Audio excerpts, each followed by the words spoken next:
No compromise. உங்க சைடுலயும் எங்க சைடுலயும். GT Holidays, South India's #1 travel brand.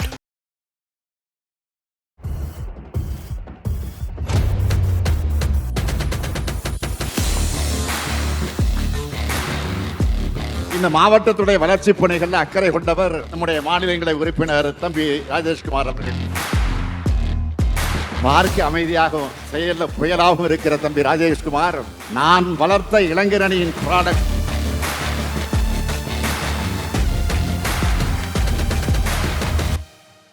நான் கிளைக்கழக செயலாளர் வந்ததே ஏதோ பெரிய ஒரு சாதனையை படைத்து விட்டது போன்ற உணர்வு எனக்கு ஏற்பட்டது. அந்த வயசுல 19 வயசுல கிளைக்கழகத்தினுடைய செயலாளராக வந்தப்ப அப்பெல்லாம் இந்த இதுக்கு நிலைக்கு வருவோம்லாம் என்ன கிடையாது. கொஞ்ச நாள் பத்திரிகையாளராகவும் இருந்தேன், ஆல் இண்டியா ரேடியோவுடைய கரஸ்பாண்டாகவும் இருந்தேன். அதனால அதுவும் ஒரு ஆர்வமா சார் மீடியாவில் வந்து? ஆமாம், மீடியாவில் வந்து அப்போ சிறு வயதில் நாங்கள்லாம் +2 படிக்கிற காலத்தில் இன்னைக்கு சேட்டலைட் டிவி, சோசியல் மீடியாலாம் வந்துருச்சு. நம்மளுடைய பொழுதுபோக்குக்கு, நம்மளுடைய கவனத்தை திசை திருப்புவதற்கு பொழுதுபோக்கு அம்சங்கள் இன்னைக்கு நிறையா வந்துருச்சு. அன்னைக்கு அதெல்லாம் கிடையாது. சின்ன வயசில் வந்து நாங்கள் கமல் ரசிகர் தான். நாயகன் படம் ரிலீஸ் ஆச்சு, அதுதான் எனக்கு ஞாபகம் இருக்குது. அதில் வந்து பார்த்துக்கிட்டு வரோம். இப்போ அந்த அவர் கமல் வந்து இப்போ ராஜ்யசபாவில் என் கூட பக்கத்தில் உட்காந்துருக்கிறார். அது பெரிய இதாக இருக்குது. இல்லை ரெஸ்ட் டைம்னு உங்களுக்கு ஒரு நாள் ஒதுக்கி கொஞ்சம் ரெஸ்ட் எடுக்கலாம், கொஞ்சம் ஏதாச்சும் நம்ம என்டர்டைன்மெண்ட்டாக கொஞ்சம் ஃப்ரீ ஆகலாம்ல நேரம் ஒதுக்குவீங்களா? அதுக்கு வாய்ப்பே கிடையாது. காலை 6-7 மணிக்கு தொடங்கினால் இரவு 11 மணி ஆகிடுது. எனக்கு என்னமோ இந்த ஸ்டேட் பாலிடிக்ஸு, சென்ட்ரல் பாலிடிக்ஸ்னு பிரித்து பார்க்கலாம் தெரியல. ஒட்டுமொத்தமாகவே மக்கள் பிரதிநிதி தான். மக்களுக்காக எங்கேயா இருந்தாலும் மக்கள் பிரதிநிதியாக நமக்கு கொடுத்துருக்கக்கூடிய நாடாளுமன்ற உறுப்பினர், சட்டமன்ற உறுப்பினர் என்கின்ற அந்த அங்கீகாரத்தின் அடிப்படையில் நாம் வந்து ஆட்சியாளரிடம் செல்லுகிறோம், முதலமைச்சரிடத்தில் எடுத்து சொல்லுகிறோம், அதிகாரியிடம் சந்திக்கிற வாய்ப்பு இருக்கிறது. அதனால் நாம் மக்கள் பணியாற்றுகிறோம். இதில் வந்து ஸ்டேட் பாலிடிக்ஸு, சென்ட்ரல் பாலிடிக்ஸ்னு பிரித்து பார்க்க எனக்கு தெரியவில்லை. ஐபிசி தமிழ் நேயர்களுக்கு வணக்கம். 2026 சட்டசபை தேர்தல் நெருங்கி ஒரு சமயத்தில் அனைத்து கட்சிகளும் தேர்தல் பணிகளை தீவிரமாக முன்னெடுத்துட்டு இருக்காங்க. அந்த வகையில் திராவிட முன்னேற்ற கழகம் மீண்டும் ஆட்சியில் அமர்வதற்கான களப்பணிகளையும் தேர்தல் பணிகளையும் வந்து முடுக்கி விட்டுருக்காங்க. அந்த வகையில் மேற்கு மண்டலம், அதாவது கொங்கு மண்டலம்னு சொல்லக்கூடிய நாமக்கல், ஈரோடு, திருப்பூர், கோயம்புத்தூர் பகுதியில் இருக்கக்கூடிய மாவட்ட செயலாளர்களில் தீவிரமாக களப்பணியாற்றிருக்கக்கூடிய ஒரு இளம் மாவட்ட செயலாளர் ஒருவர், அதே போல் இளம் மாநிலங்களவை உறுப்பினரும் கூட திரு KRN ராஜேஷ்குமார் நம்மளுடன் இணைந்திருக்கிறார். வணக்கம் சார். வணக்கம். குறிப்பாக நான் சொன்ன மாதிரி திமுகவில் மாவட்ட செயலாளர் வந்து ஈஸி கிடையாது. ஒரு அனுபவம் வேணும், ஒரு களப்பணி வேணும், நிறைய வேலை ஒர்க் பண்ணணும். அதை தாண்டி அதே போல் மாநிலங்களவை உறுப்பினர் ஒரு திமுகவில் சீனியர்ஸுக்கு கொடுப்பாங்க. இது ரெண்டுமே ஒரு சேர உங்களுக்கு திமுக கொடுத்துருக்கு. அப்படின்னா உங்கள் அரசியல் பயணம் எதுலேருந்து ஸ்டார்ட் ஆச்சு? ஏன்னா திடீர்னு இந்த பொசிஷனுக்கு வர முடியாது. ஏன்னா ஒரு நீண்ட நெடிய ஒரு அரசியல் வந்து களப்பணி ஆட்டினா மட்டும்தான் இந்த பொசிஷனுக்கு வர முடியும். உங்கள் ஜேர்னியை பற்றி சொல்லுங்கள் சார்.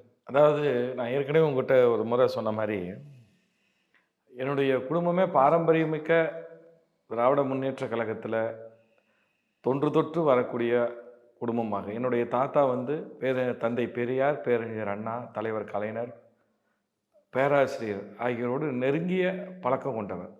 இந்த பகுதியில் கழகம் வளர்த்ததில் அவருக்கு பெரிய முக்கிய பங்கு இருக்குது. ராசிபுரம் பழைய ஒருங்கிணைந்த சேலம் மாவட்டத்தில். ஆனால் பெரியார் வந்து எங்கள் தாத்தா வந்து பெரியார்கிட்ட ரொம்ப நெருக்கமாக இருந்தவர். அதே மாதிரி பேரறிஞர் அண்ணா கிட்ட தலைவர் கலைஞரோடு இருந்தார். பேராசிரியரோடு மிகவும் நெருக்கம். ஆமாம், வந்து திமுகவுடைய முக்கிய நிறுவன தலைவர்களோடு நெருக்கமாக இருந்து அந்த திராவிட முன்னேற்ற கழகம் நீதி கட்சி திமுக என்று அந்த வழி வந்தவர் என்னுடைய தாத்தா. ஆகையால் அவர் இந்த பகுதியிலே ஒரு மூத்த தலைவராக, கழகத்தின் ஒரு மூத்த முன்னோடியாக இருந்த காரணத்தினால் எனக்கு திராவிட முன்னேற்ற கழகத்தின் மீது அந்த கொள்கை பற்றி இயற்கையிலே வந்தது. அது பிறப்போடு வந்தது தான் சொல்லணும். நீங்கள் பிறந்து வளர்ந்ததெல்லாம்? நான் வந்து 1977 பிறந்தேன். ராசிபுரத்தில் தான் பிறந்தேன். எங்கள் தாத்தாவுடைய பூர்வீகம் இந்த நாமக்கல் மாவட்டத்தில் இருக்கக்கூடிய ராசிபுரம் பகுதியாகும்.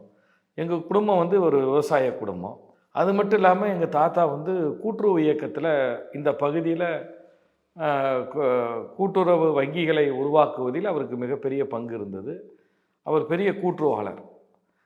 ராசிபுரத்தினுடைய நில வங்கி, இப்போ LD பேங்க்குன்னு சொல்லுவாங்க, the Rasipuram primary cooperative land development பேங்க்குன்னு சொல்கிறது.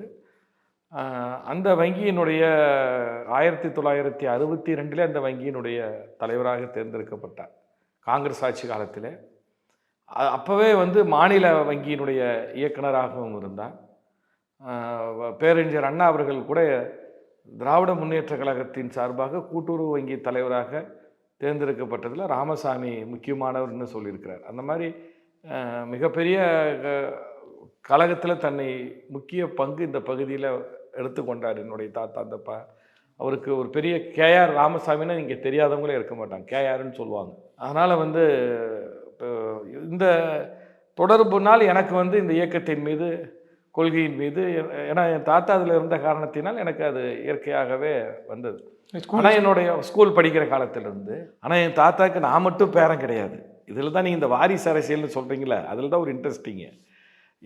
நான் மட்டும் பேரன் கிடையாது. ஏறத்தாழ எங்கள் பெரியப்பா பசங்க, சித்தப்பா பசங்கன்னு பார்த்தா நான் வந்து ஒரு 5-6 பேர் பேரனுங்க இருக்கிறோம். ஆனால் நான் மட்டும்தான் அரசியல் இருக்கிறேன். மீதியெல்லாம் சில பேர் அமெரிக்காவில் இருக்கிறாங்க.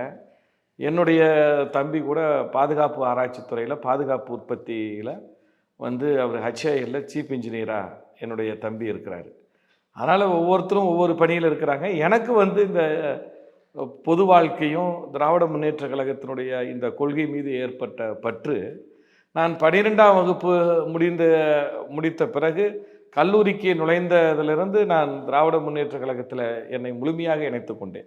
ஃபேமிலியில் யாரும் தடை சொல்லியா சார்? பாலிடிக்ஸ் போகிறான் பையன், 12th முடிச்சோடனே அதுக்கப்புறம் காலேஜ் போகிறான், அதுக்கப்புறம் பாலிடிக்ஸ் போகிறான்னா வீட்டில் யாரும் எதுவும் சொல்லியா? பெரிய பிரச்சனைகள் இருந்தது. நான் வந்து கிளைக்கழக செயலாளராக பதிவு பண்ணுறப்ப வந்து வீட்டில் விடலை. 1998ஆம் ஆண்டு திராவிட முன்னேற்ற கழகத்தின் பொன்விழா ஆண்டு.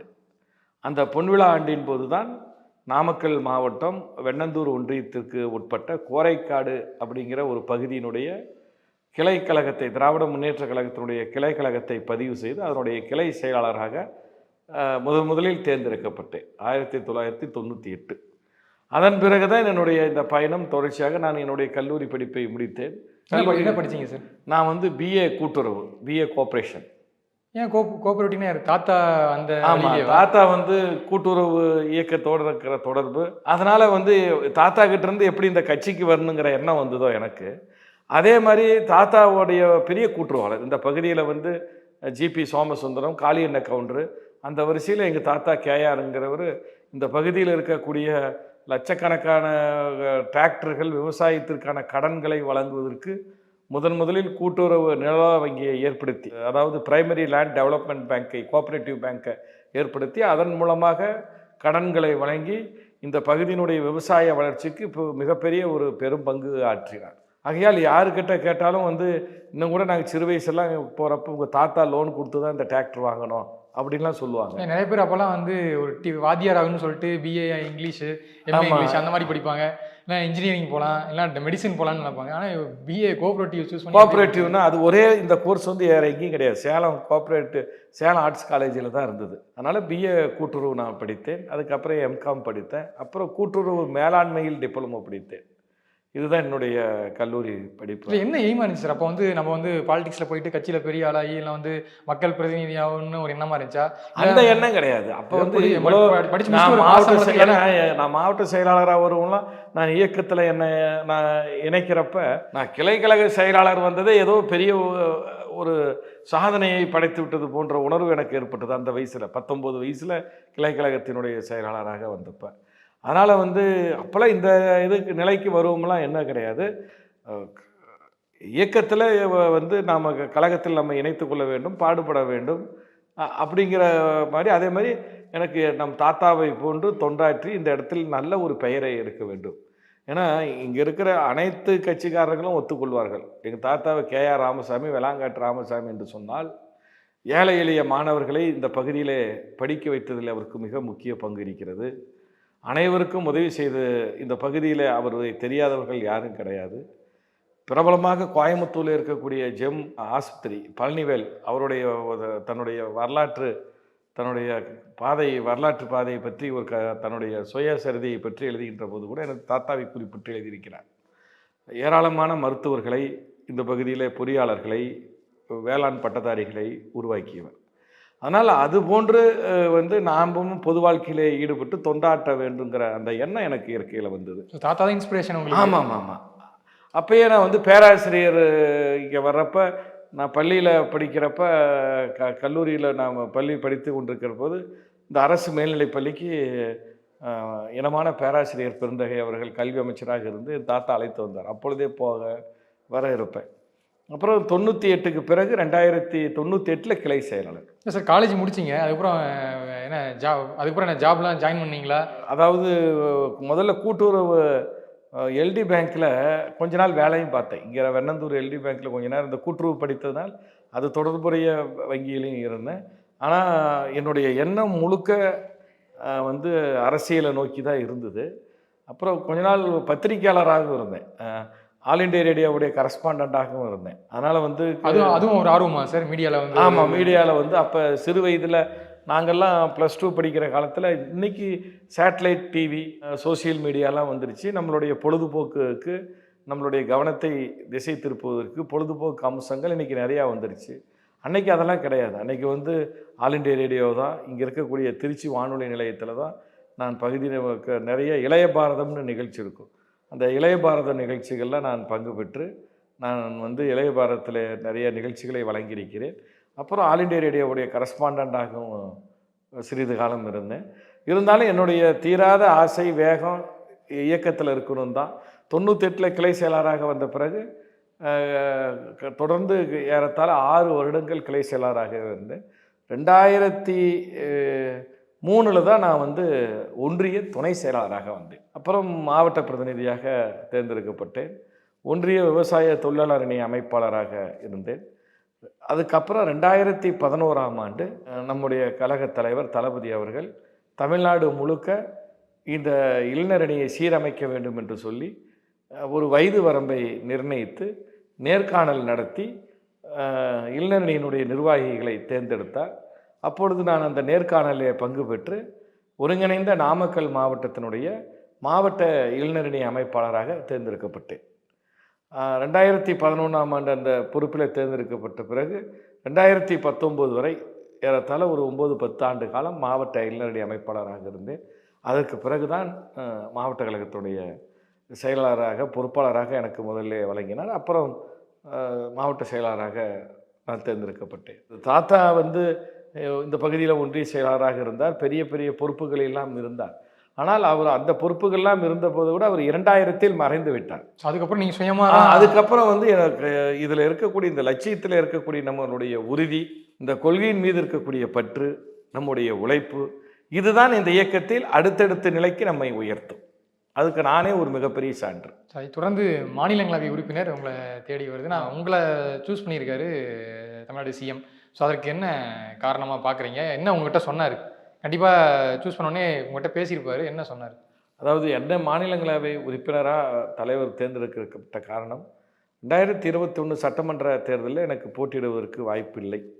என்னுடைய சொந்த தொகுதியாக இருக்கக்கூடிய ராசிபுரம் அப்பொழுது ரிசர்வ் ஆக இருந்த காரணத்தினாலும், கூட்டணிக்கு சில தொகுதிகளை நாம் வழங்க வேண்டியிருந்த காரணத்தினாலும், சேந்தமங்கலம் போன்ற தொகுதிகள் வந்து பழங்குடியினர் தொகுதி இருந்தனாலும் வந்து தலைவர் வந்து எனக்குன்னு இருந்தது மொத்தம் என்னுடைய கிழக்கு மாவட்டத்திற்கு 3 தொகுதிகள் இருந்தது. இந்த 3 தொகுதிகளிலும் வெற்றி வாய்ப்புக்காக நீ பாடுபடணும்னு, நான் உனக்கு சீட்டு கிடையாது, ஆனால் நீ கட்டாயம் நீ வந்து நம்முடைய கழக வேட்பாளர்களை வெற்றி பெற செய்ய வேண்டியது மாவட்ட செயலாளராக இருக்க வேண்டிய உன்னுடைய கடமைன்னு தலைவரும் சின்னவரும் எனக்கு அறிவுறுத்தினார்கள். அதன் பேரில் வந்து நான் வந்து எனக்கு அப்போ 2021 சட்டமன்ற தேர்தலில் போட்டியிடுவதற்கு வாய்ப்பில்லை என்றாலும் நான் வந்து களப்பணியாற்றி இந்த 3 சட்டமன்ற தொகுதியும் நீண்ட நாளுக்கு பிறகு திராவிட முன்னேற்ற கழகம் வெற்றி பெற்றது. அதுதான் உண்மை. ஆகையினால் அந்த அடிப்படையில் தலைவர் அவர்கள் என்னை அழைத்து எனக்கு இந்த மாநிலங்களவை உறுப்பினராக வாய்ப்பு கொடுத்தார். அது திராவிட முன்னேற்ற கழகத்தில் ஏற்கனவே வரலாறும் உண்டு. அதாவது நீங்கள் சொல்வது போன்று மூத்தோருக்கு மட்டும் இல்லை, அனைவருக்கும் சரிசமமான வாய்ப்பு எப்பயுமே திராவிட முன்னேற்ற கழகத்தில் உண்டு. அதனால் வந்து எனக்கு என்னை விட இளைய வயதிலெல்லாம் கூட மாநிலங்களவை உறுப்பினர்களாக வந்திருக்கிறார்கள். அந்த அளவுக்கு தலைவர் அவர்கள் இந்த உழைப்பைக்கு வந்து எங்கள் மீது வைத்திருந்த நம்பிக்கை, நாங்கள் அவர் தலைவருடைய ஆணையை நிறைவேற்றினோம். அதனால் வந்து ஒரு சாதாரண தொண்டனையும் அந்த மாநிலங்களவைக்கு அனுப்பிய பெருமை தலைவருக்கும் சின்னவருக்கும் உண்டு. அது ஒரு மிகப்பெரிய எனக்கு கிடைத்த அங்கீகாரம், வாய்ப்பு. சரி, ஒரு 3 நாட்களாக தொடர்ச்சியாக வந்து இங்கே ட்ராவல் பண்ணுறோம். உங்கள் டூர் பிளானையும் நாங்கள் வந்து கவனிச்சுட்டு வரோம். ரொம்ப ஒரு மணி ஹெக்டிக்கான டூர் பிளானாக இருக்குது. தொடர்ச்சியாக ட்ராவல் பண்ணிகிட்டே இருக்கீங்க. கட்சி ஆஃபீஸ் போகிறீங்க, தொடர்ச்சி நலத்திட்டங்களை துவக்கி வைக்கிறீங்க, சென்னை போகிறீங்க, மறுபடியும் இப்போது டெல்லியில் பார்லிமெண்ட்டுக்கு கூட போது மறுபடியும் அங்கே போகணும், மறுபடியும் இங்கே உங்களுக்கு விசாரித்தா தேர்தல் வரைக்குமே வந்து ஸ்கெடியூல் பிளான் வந்து ஒரு டஜன் கணக்கில் இருக்குது. எப்படி சார் டைம் மேனேஜ் பண்ணுறீங்க? கண்டிப்பாக ரெஸ்ட்டுங்கிறது ஒன்று வேணும்ல. ஏன்னா ரெஸ்ட்டுங்கிறது இல்லையாமல் தொடர்ச்சியாக பணியாற்றிட்டு இருக்க முடியாது. நைட்டு சில பேர் அன்டைம்லாம் வந்து கால் பண்ணி நிர்வாகிகள் கூட பேசுகிறீங்கலாம் கேள்விப்படுறோம். எப்படி அதை மேனேஜ் பண்ணுறீங்க? பொதுவாகவே பொது வாழ்க்கையில் ஈடுபட்டிருக்கக்கூடியவர்களுக்கு வந்து மக்களுடைய தொடர்பில் நாங்கள் அதிகம் இருக்கணும். எனக்கு வந்து எந்நேரமும் வந்து தினமும் வந்து கட்சிக்காரங்களை பார்த்துக்கிட்டே இருக்கணும். அதே மாதிரி ஏதாவது ஒரு அரசு நிகழ்ச்சிகளையோ பொதுமக்கள் பங்கேற்கின்ற நிகழ்ச்சிகளில் நான் தினமும் என்னை ஈடுபடுத்திக் கொள்வேன். எந்த நேரத்திலும் நான் வந்து காலையிலேருந்து தொடங்கினா ஏதோ 1-2 அரசு நிகழ்ச்சிகள் இருக்கும், அல்லது இயக்க தோழர்களுடைய குடும்ப நிகழ்ச்சிகள் இருக்கும், அல்லது இயக்க கட்சி நிகழ்ச்சிகள் எதுலேயே ஒன்று நாங்கள் பங்கேற்றுக்கிட்டு தான் இருப்போம். அதில் வந்து நாங்கள் ஓய்வுலாம் எங்களுக்கு கிடையாது. பொதுவாக நான் நீங்கள் பார்த்த வகையில் நான் அரசு நிகழ்ச்சிக்கு போகின்ற போது பொதுமக்களை சந்தித்து பேசுவேன். பேசுகின்ற போது தான் அவர்களுடைய எண்ணம் என்னன்னு எனக்கு புரியும், அவர்களுடைய தேவை என்பது என்ன என்பது நான் தெரிந்து கொள்ள முடியும். அதனால் வந்து நாங்கள் மக்களோடு தொடர்ந்து அந்த தொடர்பில் வைத்து கொள்ள வேண்டியது எங்களுடைய கடமை, அந்த பொறுப்பு. இந்த மாவட்ட செயலாளராக இருக்கிறேன் என்றால் பொதுமக்களுடைய நாடி துடிப்பை பிடித்து பார்த்து அவர்களுடைய தேவையை பூர்த்தி செய்கின்ற பொறுப்பு மாவட்ட செயலாளராகிய எனக்கு உண்டு. அதே நேரத்தில் கழகத்தை சார்ந்த அடிமட்ட தொண்டனிலிருந்து நிர்வாகிகளுக்கும் அவர்களுடைய சூழ்நிலை, அவர்களுக்கு என்ன தேவை, இதையெல்லாமும் அதை பார்த்து கொள்ள வேண்டிய பொறுப்பு எனக்கு இருக்கிறது. அதனால் இது வந்து என்னுடைய கடமையாக தான் நான் கருதுகிறேன். மாவட்ட செயலாளராக இருந்தாலும் கிரவுண்ட் ஒர்க்குங்கிறது வந்து ரொம்ப இம்பார்ட்டன்ட். ஆமாங்க, கட்டாயம். இல்லை சார், இப்போ இந்த இடைப்பட்ட டைமில் வந்து நாங்கள் காரில் போகும்போது பாட்டெலாம் நிறையா கேட்டு போவீங்க, சவுண்டு அதிகமாக வச்சு அந்த ஒரு பாயிண்ட்லேருந்து நெக்ஸ்ட் பாயிண்ட் போகிற வரைக்கும் பாட்டு சவுண்டாக வச்சு கேட்டுலாம் போவீங்கன்னு சொன்னாங்க. சொல்லுங்கள் சார், அந்த என்டர்டெயின்மெண்ட் திரைப்படங்கள் பார்க்குறது, பாடல்கள் கேட்குறது, இது எந்த அளவுக்கு உங்களுக்கு பிடிக்கும்? எந்த படங்கள்லாம் விரும்பி பார்ப்பீங்க? விஜய் படம்லாம் பார்ப்பீங்களா? இல்லை, நான் சின்ன வயசில் வந்து நாங்கள் கமல் ரசிகர் தான். ஆமாம், நாங்கள் வந்து சின்ன வயசில் வந்து 89-90 நாயகன் படம் ரிலீஸ் ஆச்சு. அதுதான் எனக்கு ஞாபகம் இருக்குது. அதிலிருந்து பார்த்துக்கிட்டு வரோம். இப்போ அவர் கமல் வந்து இப்போ ராஜ்யசபாவில் என் கூட பக்கத்தில் உட்காந்துருக்கிறார். அது பெரிய இதாக இருக்குது. அந்த மாதிரி திரை இசை கேட்பது, திரைப்பட பாடல்களை கேட்பதுங்கிறது என்னுடைய பொழுதுபோக்கான அம்சம். அதே மாதிரி நான் ஆல் இண்டியா ரேடியோவிலும் இருந்தபோது நிகழ்ச்சிகள் தயாரிக்கிற போது இயற்கையாகவே அந்த திரை இசை மீது அந்த நாட்டம் இதெல்லாமே இருக்கும் எனக்கு. இப்போ இந்த அரசியல் இருக்கக்கூடிய காரணத்தினால் வேலைப்பளுவின் காரணமாக அதுக்கு ஓய்வு இல்லை. ஆனால் காரில் போகிறப்ப சில நேரங்கள் வந்து நம்ம வந்து அந்த பாட்டு கேட்டு போகிறது இருக்க. அதான். இல்லை, ரெஸ்ட் டைம்னு உங்களுக்குன்னு ஒரு நாள் ஒதுக்கி கொஞ்சம் ரெஸ்ட் எடுக்கலாம், கொஞ்சம் ஏதாச்சும் நம்ம என்டர்டைன்மெண்ட்டாக கொஞ்சம் ஃப்ரீ ஆகலாம்ல நேரம் ஒதுக்குவீங்களா? அதுக்கு டைம் வாய்ப்பே கிடையாது. வாய்ப்பே கிடையாது. நீங்கள் தான் பார்க்குறீங்கல்ல, காலை 6-7 மணிக்கு தொடங்கினால் இரவு 11 மணி ஆகிவிடும். டெல்லி அனுபவம் சார், ராஜ்யசபாவில் போய் நிறைய பிரச்சனைகளை பேசுகிறீங்க. நான் ஒரு ஆர்டிக்கலில் படித்தேன், திரு ராஜேஷ்குமார் அவர்கள் சென்னை போனாலும் சரி, டெல்லி போனாலும் சரி, அவர் பேக்கில் எப்பயுமே வந்து ஒரு கட்டையாக வந்து கோரிக்கை மனுகள் இருக்கும், அதை ஃபாலோ பண்ணி எடுத்துகிட்டு போயிட்டே இருப்பாருன்னு சொன்னாங்க. சொல்லுங்கள் சார், டெல்லி அனுபவம் எப்படி இருக்குது? பார்லிமெண்ட்டில் எந்த அளவுக்கு வந்து மக்கள் பிரச்சனைகளை, குறிப்பாக நாமக்கல் சார்ந்த பிரச்சனைகளை பேசுகிறதுக்கு எந்த அளவுக்கு உங்களுக்கு ஸ்பேஸ் கிடைக்குது? எனக்கு இந்த மாநிலங்களவை உறுப்பினராக எனக்கு தலைவரும் சின்னவரும் கொடுத்த வாய்ப்பை நான் பயன்படுத்தி இந்த பகுதியில் இருக்கக்கூடிய பல்வேறு பிரச்சனைகள் தொடர்பான கவனத்தை நான் பார்லிமெண்ட்டில் ஈர்த்திருக்கிறேன். குறிப்பாக உங்களுக்கு தெரியும், நாமக்கல் வந்து கோழிப்பண்ணையாளர்கள் அதிகம் உள்ள மாவட்டம், முட்டை உற்பத்தி மாவட்டம், கோழிப்பண்ணை முக்கிய தொழிலாக கொண்ட ஒரு மாவட்டம். நான் 2023ஆம் ஆண்டு பாராளுமன்றத்திலே ஒன்றிய அரசாங்கத்தினுடைய கால்நடை பராமரிப்பு துறையின் மூலமாக விலங்குகள் வதை தடுப்பு சட்டத்தின் கீழ் கோழியையும் கொண்டு வருவது என ஒரு சட்ட முன்வடிவு அறிமுகப்படுத்தப்பட்டு அதுக்கு பொதுமக்களுடைய கருத்து கேட்கின்ற விதமாக அதை இணையதளத்திலும் வெளியிட்டார்கள். அப்பொழுது அதை நான் எதிர்த்து பாராளுமன்றத்தில் இந்த மாதிரி கோழியை வந்து விலங்குகள் வதை தடுப்பு சட்டத்தில் நீங்கள் கொண்டு வந்தீங்கன்னா ஒட்டுமொத்தமாக இந்த கோழி பண்ணை தொழில் முடங்கிவிடும். இங்கே மட்டும் கிடையாது, தமிழ்நாட்டில் நாமக்கல்லில் மட்டும் கிடையாது, இப்போ கோழிப்பண்ணை தொழில் உலக அளவில் குறிப்பாக இந்திய அளவில் நல்லா வளர்ந்துருக்குது. இன்றைக்கி ஏழை எளியவர்களுக்கு குறைந்த விலையில் ஒரு புரதம் கிடைக்குதுன்னா அது முட்டை ஒன்று தான். ஆகையினால கோழியை நீங்கள் எக்காரணத்தை கொண்டு விலங்குகள் வரை தடுப்பு சட்டத்தில் கொண்டு வரக்கூடாது. 85% முட்டை ஏற்றுமதியை நாமக்கல் மண்டலத்தில் நாங்கள் பெற்றிருக்கிறோம். அதனால் எங்கள் பகுதி பாதிக்கப்படும் அப்படிங்கிறதெல்லாம் நிறைய ஆதாரங்களோட கோழிப்பண்ணை எதிர்கொள்கின்ற அந்த சவால்களை எல்லாம் எடுத்து நான் பேசினேன். அப்பொழுதே ஒன்றிய கால்நடைத்துறை அமைச்சர் அவர்கள் 0 ஹவரில் பெரும்பகுதி மினிஸ்டர் ரிப்ளை பண்ண மாட்டாங்க. திருச்சி சிவாவே பாராட்டினார். என்னப்பா 0 ஹவரில் மினிஸ்டர் ரிப்ளை இருக்காது, உனக்கு மினிஸ்டர் ரிப்ளை இருந்தது. அப்போ ஒன்றிய கால்நடை பராமரிப்புத்துறை அமைச்சர் புருஷோத்தமன் ரூபாலா உடனே ரிப்ளை கொடுத்துட்டு கட்டாயம் கோழிகளை விலங்குகள் வதை தடுப்பு சட்டத்தில் நாங்கள் சேர்த்த மாட்டோம் அப்படிங்கிற அந்த உறுதியை கொடுத்தார். அடுத்த நாள் பார்த்தா எனக்கு சரியான வரவேற்பு. கர்நாடகா மாநிலம், மேற்கு வங்காளம், எல்லா கோழிப்பண்ணையாளர்கள் சங்கமும் மகாராஷ்டிரா முதற்கொண்டு என்னை எல்லாரும் பார்த்து பேசி எனக்கு அந்த வாழ்த்துக்களை சொன்னாங்க. அதை நான் என்னுடைய பாராளுமன்ற அனுபவத்தில் கிடைத்த ஒரு வெற்றின்னு தான் நான் சொல்லுவேன்.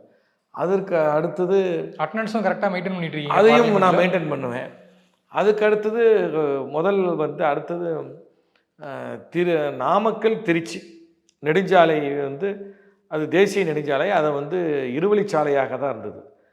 நாமக்கல் திருச்சி அந்த நெடுஞ்சாலை 4 வழிச்சாலையாக தரம் உயர்த்தணும், அதை அகலப்படுத்தணும், நிறைய விபத்துகள் நடக்குது அப்படின்னு அந்த ஒரு சிறப்பு கவன ஈர்ப்பு தீர்மானத்தில் பேசினேன். அதுக்கும் அன்னைக்கு மத்தியானமே நிதின் கட்கரி அவருடைய ட்விட்டரில் 110 கோடி ரூபாய் நாமக்கல் டு முசிறி வரைக்கும் அந்த 4 வழிச்சாலையாக மாற்றப்படும், திட்ட மதிப்பீடு 110 கோடி ரூபாய்க்கு வந்திருக்கிறது, அதை சாங்ஷன் செய்து விடுவோம் என்று ட்விட்டரில் பதிவிட்டார். இப்பொழுது அந்த பணி நடந்து முடிந்து விட்டது. இப்படி இந்த பகுதியினுடைய கோரிக்கைகளை, தேவைகளை நான் நிறைவேற்றியிருக்கிறேன். முக்கியமாக நான் நாடாளுமன்ற உறுப்பினராக தேர்ந்தெடுக்கப்பட்ட பிறகு இங்கே ராசிபுரத்துக்கு பக்கத்தில் போதமலைன் என்ற ஒரு மலை கிராமம் இருக்கிறது. இந்த நாடு சுதந்திரம் அடைந்த பிறகு இது வரைக்கும் கிட்டத்தட்ட இத்தனை ஆண்டு காலமாகி அங்கே சாலை கிடையாது. நீங்கள் கூட பார்த்துருப்பீங்க செய்தித்தாளில், வாக்கு இயந்திரங்கள் கழுதியின் மீது இது வச்சு தான் எலெக்ஷன் அப்போ அங்கே மேலே கொண்டு போவாங்க. ஒத்தடி பாதையில் தான் அதுக்கு சாலை வேண்டும் என்று போராடி அது உச்ச நீதிமன்றத்தினுடைய பசுமை தீர்ப்பாயத்தில் அனுமதி பெற்று இப்போ மாண்புமிகு முதலமைச்சர் அவர்களும் துணை முதலமைச்சர் அண்ணன் அவர்களும் அதுக்கு எங்களுக்காக நான் அந்த நீதிமன்ற உத்தரவு பெற்ற பிறகு நான் வைத்த கோரிக்கையை ஏற்று இப்பொழுது இந்த தினம் அதுக்கு சாலை அமைக்கின்ற பணி நடைபெற்று வருகிறது. உங்கள் தலைவர் தனிப்பட்ட முறையில் எதுக்காக எந்த விஷயத்துக்காக உங்களை பாராட்டியிருக்காரு? என்ன அட்வைஸ்லாம் பண்ணுவாரா? இல்லை கூப்பிட்டு பாராட்டுவாரா? இல்லை சஜஷன்ஸ்லாம் என்ன மாதிரி கொடுப்பாரு? பாராட்டும் செய்வார், அறிவுரைகளும் வழங்குவார். தலைவர் அவர்கள் நிறையா பாராளுமன்றத்துக்கு போகிறப்ப கூட உனக்கு இது ஒரு புது அனுபவமாக இருக்கும், நிறையா படித்து தெரிந்து கொள், ஏற்கனவே பாராளுமன்ற நடைமுறைகள்லாம் எப்படி இருக்குங்கிறதையும் நீ அதை கற்று தெரிந்து கொள்ள வேண்டும் என்று அறிவுரைகளை வழங்கியிருக்கிறார். அதே போன்று எனக்கு நிறையா வாய்ப்பு தலைவர் கொடுத்தார். சார், ஒரு 3 நாட்களாக தொடர்ச்சியாக அவங்க கூட பயணிக்கிறதுனால நேரடியாகவும் நிறையா பேரை பார்க்க நேரிட்டது, அதே போல் நிறையா பெனிஃபிஷியரியும் சந்திக்க நேரிட்டது. ஸோ தொடர்ச்சியாக எம்பியை பொறுத்த வரைக்கும் ஒரு காலையில் அவர் வீட்டில் போய் சந்திக்கலாம். மருத்துவம், கல்வி இது சார்ந்த உதவித்தொகையை அவர் பர்சனலாக அவருடைய பணத்துலேருந்து செலவு பண்ணி வராரு அப்படின்லாம் நிறைய பேர் சொன்னாங்க. அவங்க சொன்னதெல்லாம் இப்போது அரசியல்வாதிகள் நிறைய உதவிகள் செய்வாங்க, ஓகே. அதை தாண்டி அவங்க சொன்ன தொகையெல்லாம் மெடிசன் படிக்கிறதுக்கு ஒரு கணிசமான கல்வித்தொகை செலவு ஃபுல்லாக அவரே ஏற்றுக்கிட்டாரு. ஹார்ட் டிரான்ஸ்பிளான்டேஷன், கிட்னி டிரான்ஸ்பிளான்டேஷன் இந்த மாதிரியான விஷயங்களுக்கு அவரே பர்சனலாக ஃபோன் பண்ணி கேட்டு ஃபாலோ பண்ணி அவர் சொந்த கார் அனுப்பிலாம் எங்களை அட்மிஷன்லாம் போட்டு ஃபாலோ பண்ணுறாரு தொடர்ச்சியாக. இந்த மாதிரியான விஷயங்கள்லாம் அவங்க ஷேர் பண்ணிட்டாங்க. ஒரு மாவட்ட செயலாளர் இருக்கீங்க, ஒரு எம்பி, அதையெல்லாம் தாண்டி இவ்வளோ ஒரு மக்களுக்கு உதவுறது இது ஒரு உதவியாக எடுத்துக்கலாமா? இல்லை ஒரு அரசியல்வாதினா இதெல்லாம் பேசிக்காக பண்ணி தான் ஆகணும், இதெல்லாம் பண்ணால் தான் இந்த அரசியலை மக்கள் ஆதரவு, சஸ்டைனபிலிட்டி கிடைக்கும், ஸோ அதற்காக பண்ணுறதா? எதற்காக சார் இது? என்னை பொறுத்த வரைக்கும் நம்முடைய வாழ்க்கையில் நம்முடைய வாழ்க்கை பாதையை கடந்து செல்கின்ற போது திரும்பி பார்த்தா நம்ம ஏதாவது ஒன்று செய்திருக்கணும். என்னால் இயன்ற உதவியை நான் செய்து கொண்டிருக்கிறேன். இல்லை ஓட் பாலிட்டிக்ஸ்க்காகவான்னு கேட்குறாங்கல்ல. நான் எலெக்ஷனில் நிற்கலையே. நான் அதனால் எனக்கு என்னை பொறுத்த வரைக்கும் என்னால் முடிந்தது என்ன இருக்கோ வறியவர்களுக்கு உதவி செய்வது காலங்காலமாக எங்கள் குடும்பத்திலே அது காலங்காலமாக தொடர்ந்து இருந்து வருகின்ற ஒரு பழக்கம். அதனால் நானும் வந்து அதில் இருந்து என்ன வந்து பிரித்து பார்க்க முடியல. அதனால் வந்து கல்வி மருத்துவம் என்று வருகின்ற போது அப்பொழுதுக்கு என் இடத்திலே இருக்கக்கூடிய உதவி என்ன, நான் எனக்கு இருக்கக்கூடிய தொழில் பல்வேறு நிறுவனங்களில் நான் சார்ந்திருக்கின்ற என் உறவினர்கள்லாம் இருக்கக்கூடியவர்கள், இதன் மூலமாக அவர்கள் எங்கள் குடும்பத்தில் வரக்கூடிய இந்த வருமானங்கள் இதையெல்லாம் என்னால் இயன்ற அளவுக்கு நான் செய்து கொண்டிருக்கிறேன். உங்களுக்கு தொடர்புகள் மூலியமா உதவி. ஆமாங்க. அதை தாண்டி இப்போது தீவிரமாக களப்பணியில் இருக்கும்போது ஒன்றிய அரசில் இப்போ ராஜ்யசபா உறுப்பினராக இருக்கீங்க. ஸ்டேட் பாலிடிக்ஸ், ஏன்னா வந்து அங்கே அரசியல் ஈடுபட்டிருக்கவங்களுக்கு எல்லாத்துக்கும் ஒரு கனவு இருக்கும். நம்ம என்னதான் வந்து அங்கே போய் மாநிலங்களுடைய பிரதிநிதியாக அங்கே போய் குரல் ஓங்கி ஒழிச்சாலும் நம்ம சட்டமன்றத்தில் நம்ம குரல் ஒழிக்கணும், நம்ம மக்களுக்கு வந்து இங்கே இந்த லோக்கல் பாலிடிக்ஸில் வந்து ஈடுபடுன்ற ஒரு எண்ணம் இருக்கும். சொல்லுங்கள் சார், ஸ்டேட் பாலிடிக்ஸ் அதில் ஈடுபடுற எண்ணம் இருக்கா, இல்லை ஃப்யூச்சரில் அதை நோக்கி நகர்ற ஆசைகள் கனவுகள் ஏதாச்சும் இருக்கா? எனக்கு என்னமோ இந்த ஸ்டேட் பாலிடிக்ஸு சென்ட்ரல் பாலிடிக்ஸ்னு பிரித்து பார்க்கலாம் தெரியல. ஒட்டுமொத்தமாகவே மக்கள் பிரதிநிதி தான். மக்களுக்காக எங்கேயா இருந்தாலும் மக்கள் பிரதிநிதியாக நமக்கு கொடுத்துருக்கக்கூடிய நாடாளுமன்ற உறுப்பினர், சட்டமன்ற உறுப்பினர் என்கின்ற அந்த அங்கீகாரத்தின் அடிப்படையில் நாம் வந்து ஆட்சியாளரிடம் செல்லுகிறோம், முதலமைச்சரிடத்தில் எடுத்து சொல்லுகிறோம், அதிகாரியிடம் சந்திக்கிற வாய்ப்பு இருக்கிறது. அதனால் நாம் மக்கள் பணியாற்றுகிறோம். இதில் வந்து ஸ்டேட் பாலிடிக்ஸு சென்ட்ரல் பாலிடிக்ஸ்னு பிரித்து பார்க்க எனக்கு தெரியவில்லை. ஆனால் தலைமை என்ன சொல்லுகிறதோ, தலைவர் என்ன நினைக்கிறாரோ அதை செய்ய வேண்டியது அவர்கள் வழங்குகின்ற பொறுப்பு. அதை நாம் ஏற்று அதிலே நாம் வெற்றி காண வேண்டும்.